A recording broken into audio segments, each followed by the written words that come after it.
Ang nakaraan. Napagdesisyonan naman ni Joke Legion na sugurin ang mga bandido na nanghaharas sa kanilang bagong tayong sekta, at isinama pa nga nito si Charion. Ngunit nang nasa gitna na sila ng labanan, ay mayroong isang bag ng powder na itinapon sa mukha ng babae, at sinabi naman ng leader ng mga bandido na ang powder na ito ay nagtataglay ng poison at aphrodisiac, at kinakailangan niyang makipagsiping sa isang lalaki para magamot ang poison. Pabiro din namang sinabi ni Joke Legion na huwag mag-aalala si Charion, dahil lalaki naman siya, at kaya nitong gamutin ang poison. Kaya't sa mga sinasabing niyang iyon ay para bang nandidiri si Charion, ngunit pangiti-ngiti lang din naman si Joke Legion. At sa sobrang galit na nadarama ng babae ay napasugod ito sa leader ng mga bandido at sinasabi niya na ibigay nito ang gamot sa kanya, at patuloy pa din naman ang paghalakhak ng ating bida dahil sa panunuksong ginawa niya kay Charion. Subalit naubos na nila ang lahat ng mga bandido sa lugar, kaya't biglang nagkaroon ng katahimikan dahil sa ang leader na lang ang kanilang kausap ngayon. At alam naman ng bandidong ito na wala siyang kalaban-laban sa dalawa, kaya't napapaupo na lang ito at sinasabi niya na ang nalanghap ni Charion ay ang powder poison. At isa sa 3 mga bote na kanyang inilapag sa baba ang gamot dito, at ang 2 ay mga poison din na magpapalala sa epekto ng original poison, at hindi niya sasabihin kung alin sa mga ito ang tunay.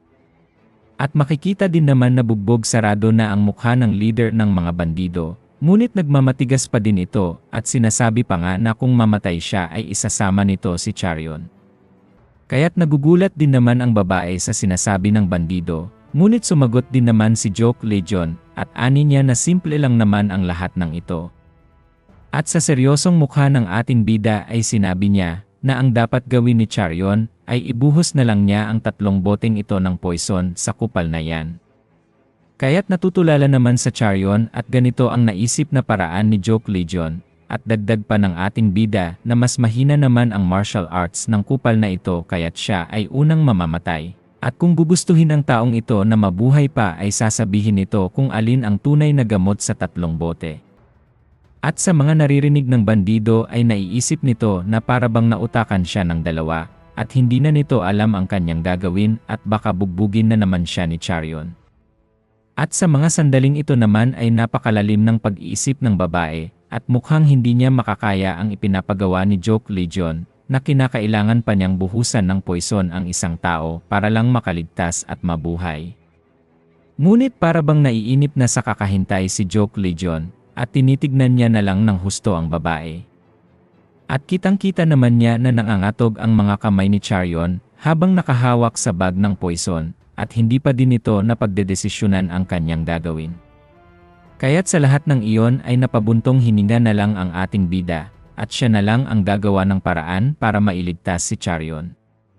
At hinablot na nga niya ang bag at dagdag pa niyang sinabi na ang kanyang ina ay siguradong magugustuhan si Charion kapag nakita niya ito, dahil parehong-pareho sila ng ugali ng kanyang ama. At bigla din naman niyang sinipa sa mukha ang bandido, at inutusan din niya si Charion na sundan nito ang kanyang mga sasabihin para makontrol nito ang kanyang inner energy, at nang maipalabas nito ang kakaibang energy ng poison sa kanyang katawan. At ilang saglit lang ay hindi naman makapaniwala si Charion na nagawa nga niya, at natutuwa din naman ang ating bida habang tinitignan niya ang babae. At namamangha pa din si Charion na talagang ang nawala sa kanyang katawan ang energy ng poison, at ang mga utos ni Joke Legion sa kanya ay epektibo. At sa pagkakataong ito ay pinuri din naman ng ating bida ang babae dahil sa hindi nito magawang buhusan ng poison ang bandido, at napapatulala na lang si Charion at sinusubok lang pala siya ni Joke Legion. At napakaseryoso din namang inilahad ng ating bida na gusto niya si Charion dahil napakabuti nitong tao at hindi niya kayang pahirapan ang iba. Kaya't nabibigla din naman ang babae dahil sa mga sinasabi ni Joke Legion, at napapatitig na lang siya sa mukha ng ating bida. At dahil sa iniligtas ni Joke Legion si Charion, ang gusto nito na maging mas malakas pa siya sa lalong madaling panahon, at sa ngayon ay parang nag-iba naman ang tingin ng babae kay Joke Legion. At dagdag pa ng ating bida na dahil sa kabutihang puso ni Charion, ay kinakailangan talaga niyang magpursige, at kung maging malakas na ito ay makakaya na niyang maprotektahan ang kanyang sarili. Dahil sa mundong ito ay paminsan na lang ang mga taong mabubuti at mayroong pagpapahalaga sa buhay ng tao, kaya't kung maging mas malakas na siya ay mapapalaganap pa niya ang kanyang kabutihan sa kapwa. At sa kasalukuyan naman sa isang kakaibang templo, at ito ay tinatawag na Palm Essence Union. At makikita naman sa loob na sinasabi ng leader nila na nabalitaan niya na ang babae sa Righteous Word Sect ay napakaganda ang ipinakita sa Dragon and Phoenix Tournament at ang tinutukoy niya ay si Charion. At mapag-aalaman naman na siya ang Palm Essence Union leader at nagngangalang Jiang Desan at dagdag pa niyang sinabi na kung ito ba ang babae na ipapartner sana kay Jiang Injol sa tournament na yon. At bigla din namang napatawa ang babae sa kanya dahil sinasabi pa nga nito na hindi na sila tinignan ng isang beses ni Charion at maintindihan ito ng leader kung nakita niya kung ano ang ginagawa ni Jiang Injol para lang mapansin ni Charion.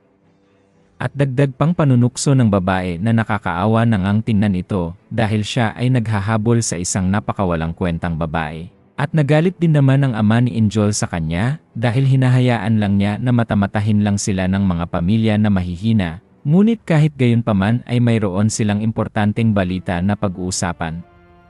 At sinasabi ng leader na ang Blood Sect King leader ay nagpakamatay kamakailan lang, at maalalang ito ang lalaki na nagwawala sa gitna ng pagtitipon-tipon. At nagugulat din naman si Jiang Injol na bakit nag-suicide ang taong iyon, kung naputulan lang naman ng paa ang kanyang anak, at sinasabi din naman ng babae na napakatanga naman ng pag-iisip ng Blood King Sect leader na iyon. Ngunit bigla din naman niyang naisip at itinanong niya sa kanilang dalawa kung totoo nga bang nag-suicide ang taong iyon, at mayroon siyang hinala na mayroong kinalaman ang Northern Heaven Supreme Family sa pangyayaring ito. Kaya't sa mga naririnig ni Jiang Injol ay nagugulat na lang siya sa mga sinasabi nila. At dumagdag din naman ang kanyang ama na ang sinabi ng babae ay tama at talagang ang napakarahas ng pamilyang iyon at alam na ng lahat na kayang-kaya nilang gumawa ng ganoong klaseng brutal na gawain. Kaya't napangiti din naman si Jiang Desang at sinasabi pa nito na mabuti na lang at nakipagsanib puwersa sila sa mga iyon. At dahil naging loyal sila sa Northern Heaven Supreme Family ay mas lalong umunlad ang kanilang pamilya. Ngunit ang hindi nila alam ay nakikinig lang pala sa taas sina Joke Legion at ang kanyang bodyguard. At sa napakabilis at napakahinahon nilang paglapag sa taas ay hindi sila napansin ng mga ito. Kaya't napapasabi na lang ang ating bida na napakachismoso naman ng pamilyang ito, at makikita din naman na parang kakaiba ang pananamit ni Joke Legion ngayon dahil mayroon silang misyon na gagawin. Ngunit bigla din namang nagsalita si Muyong at sinasabi niya na hindi na makakatawa pa ang mga taong ito sa Palm Essence Union kapag nalaman nila ang kanilang gagawin sa kanilang tindahan na tinatawag na Ancient Sword Store. At kahit gayon paman ay bigla din namang napansin ni Muyong at sinabi niya kay Joke Legion na napakatagal na niyang hindi nakita ang ating bida na nagsuot ng ganitong klaseng mga damit. At sinasabi din naman ni Joke Legion na sinasadya talaga niyang mag-effort sa pananamit kung gusto niyang makumbinsi ang mga tao na siya ay ang inner hall leader ng Northern Heaven Supreme Family. At sa ngayon ay hiningi naman ni Joke Legion ang kanyang ipinapadala kay Moyong. At makikita namang ito ay isang maskara na kasing hulma ng mukha ng inner hall leader ng Northern Heaven Supreme Family. At nang maisuot na ito ng ating bida ay napakaganda ng pagkakalapat nito at kuhang-kuha nga ang mukha at ang maskarang ito ay ginawa mismo ng sariling mga kamay ni Joke Legion. At sinasabi pa ng ating bida na napakadali lang namang gayahin ng mukha ng taong ito dahil sa pangit ng pagmumukha. Ngunit kahit sa pagbibirong iyon ni Joke Legion ay namamangha naman ang kanyang guard, dahil noong maisuot nito ang maskara ay ginaya din ng ating bida ang boses nito kasama na ang ekspresyon at pati na din ang kaunting mga manerismo. Kaya't pati si Moyong ay hinding-hindi mahahalata na hindi ito ang totoong inner hall leader at kahit pa magdikit sila ng taong kanyang kinukopya ay hinding-hindi ito mapagkakamalang peke. At sinasabi naman ni Joke Legion na kung walang maging problema sa kanilang lalakarin ngayon, ay hindi na muna nila poproblemahin ang pera. At kasabay pa dito ay makakagawa sila ng dahilan ng pag-aaway ng Palm Essence Union at Northern Heaven Supreme Family. Ngunit kahit pa sa lahat ng ito, ay nag-aalala din naman si Moyong at baka siya ay mahuli. Ngunit hindi naman siya pinag-aalala ni Joke Legion, at kahit na hindi masyadong perfect ang kanyang pangungopia ng ibang tao, ay hindi siya mahihindihan ng taong kanyang pupuntahan. Dahil napakagahaman noon at ang kanyang dala ay napakamamahaling bagay, at siguradong masisiraan ang ulo nun kapag ipinakita niya ito. Ngunit medyo nag-alala din si Joke Legion at baka siya ay mapagalitan dahil kinuha niya ang bagay na ito nang walang pagpapaalam sa kanyang ina. At sinagot din naman agad siya ng kanyang bodyguard at sinabi nito na maiintindihan din naman siya ng kanyang ina dahil ang bagay na ito ay napaka-importante sa kanyang gagawing misyon ngayon.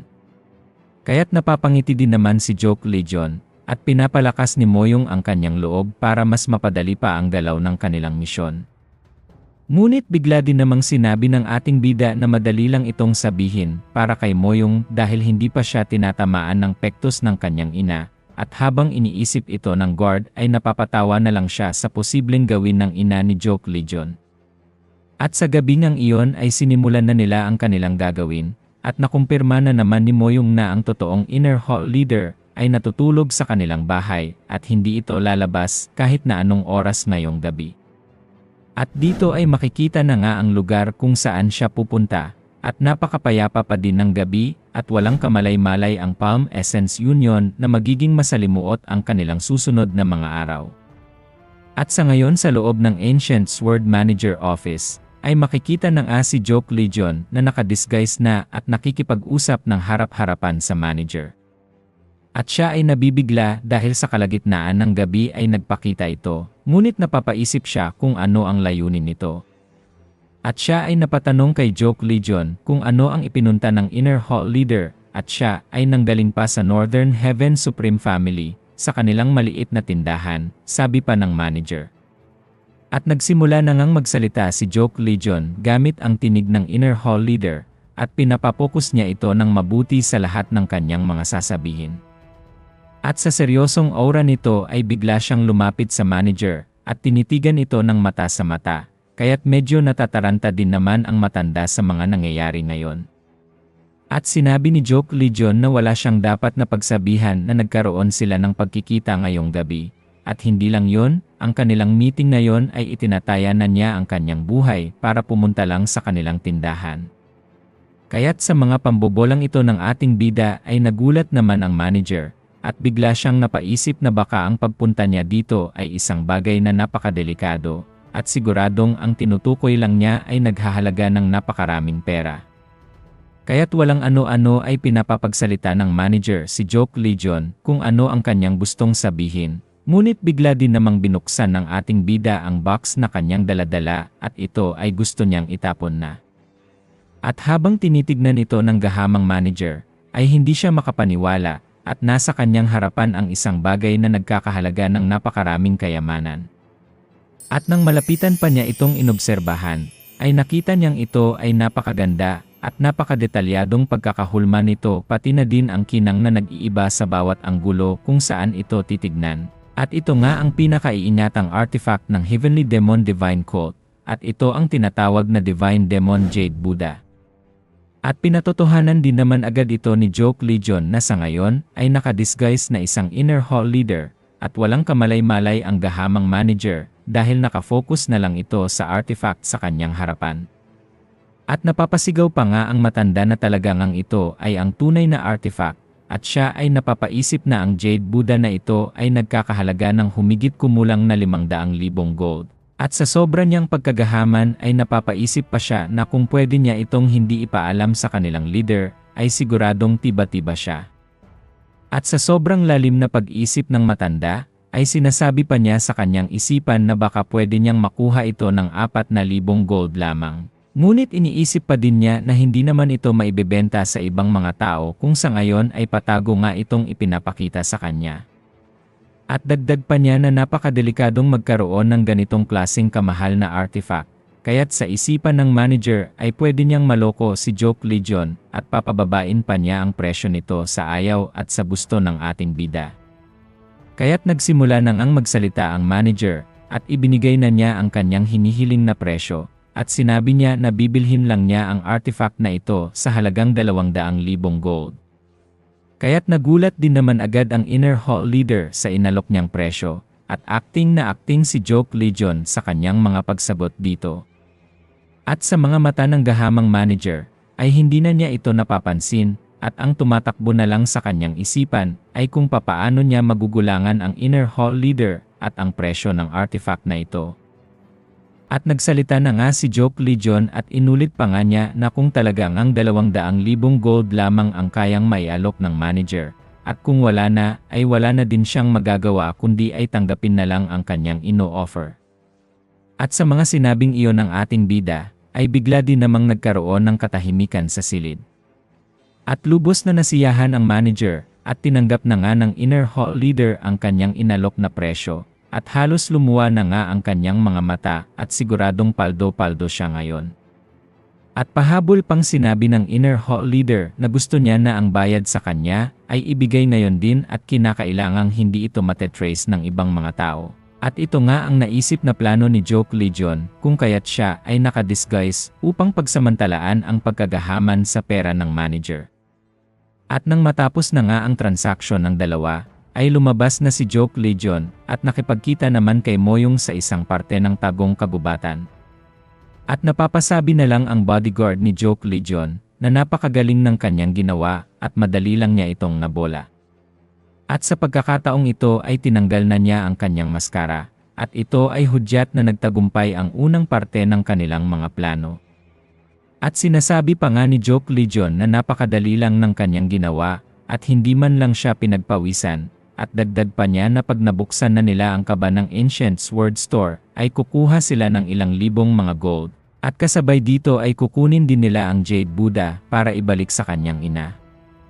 Ngunit bigla din namang sinabi ni Moyong na nabalitaan niya na ang Ancient Sword Store ay protektado ng 12 unbreakable formations. Ngunit sinagot din naman siya ni Joke Legion na walang formation sa mundong ito na hinding-hindi masisira.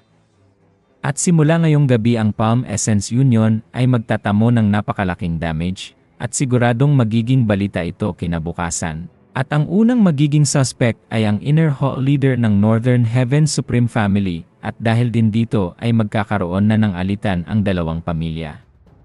Ngunit hindi pa ito ang kabuuan ng plano ni Joke Legion, at ang gusto niya ay limasin ang buong kaban ng Palm Essence Union na parabang mga linta hanggang wala nang matira sa kanila.